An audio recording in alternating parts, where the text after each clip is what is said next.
You'll also be teaming with Stars and Stripes during this period, which is a team of the Patriot and Marcus Bagwell. I guess the pairing makes sense because of the love for USA. I'm curious though. I've heard a lot of mixed things about Marcus Bagwell over the years. What were your experiences like around him? When he was Marcus Alexander Bagwell, he was great. He was a nice guy, got along with everybody, got along with the fans. Deborah's nephew loved him, had everything. Marcus Alexander Bagwell was the whole Marcus Alexander. It was never Marcus Bagwell, never Bagwell. It was Marcus Alexander Bagwell. It was a good gimmick, Yep. you know.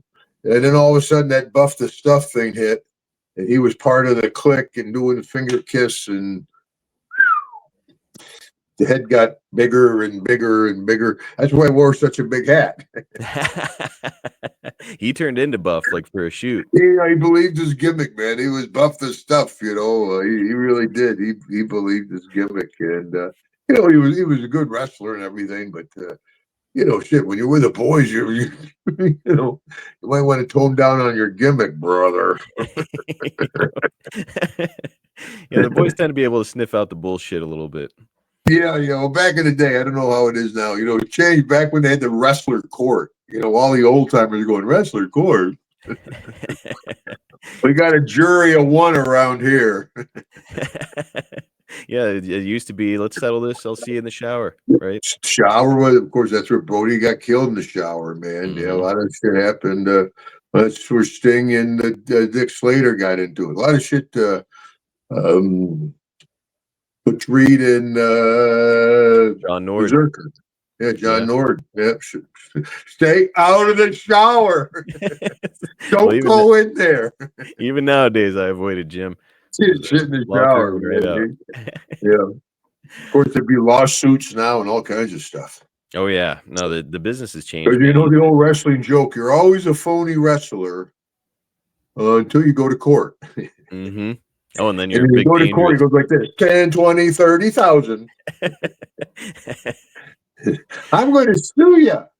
I'm getting my money's worth. We're not done. Yeah, if we're doing that, then let's oh yeah, back in the day.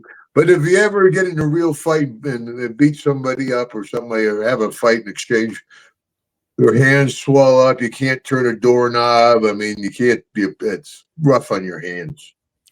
What? And I was told if you never fight a guy that knows how to fight, it's like, yeah, I won. It's like that MMA stuff. I was a master ceremony at one up in Montreal. Backstage is like being in a car wreck. Mr. Duggan, I've won. You sure, man? Here's $200, kid. Congratulations.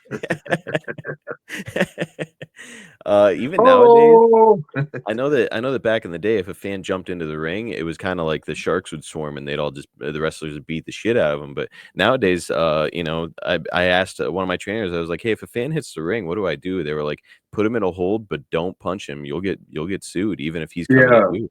Yeah. Well, there was a point in bar fights and things changed there somewhere in the 80s. I don't know where it was. The cops would let you go. You get in a bar fight, not get sued. I mean, it was a Wild West for a while. And all of a sudden, things changed. You know, I think it was dash cams what started it all. And back in the old days, the cops are like, yeah, get out of here. You know, the guy's a jerk anyway, you know, but yeah, realizing they could make some money off these wrestlers, you know, like, well, this big tough wrestler beat me up. In the meantime, the guy instigated the fight and took the first swing or whatever, you know. Yeah, and you got to understand also a lot of the guys. You're coming into a town, you're going to the bar. All the local girls the guy's been hitting on for a while are like, oh, there's Sean, there's Marty, oh, there's Ricky and Robert.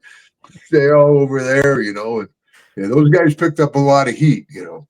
The girls weren't saying there's Hacksaw when you were coming to town? Well, only when they pull out the mace. There he is.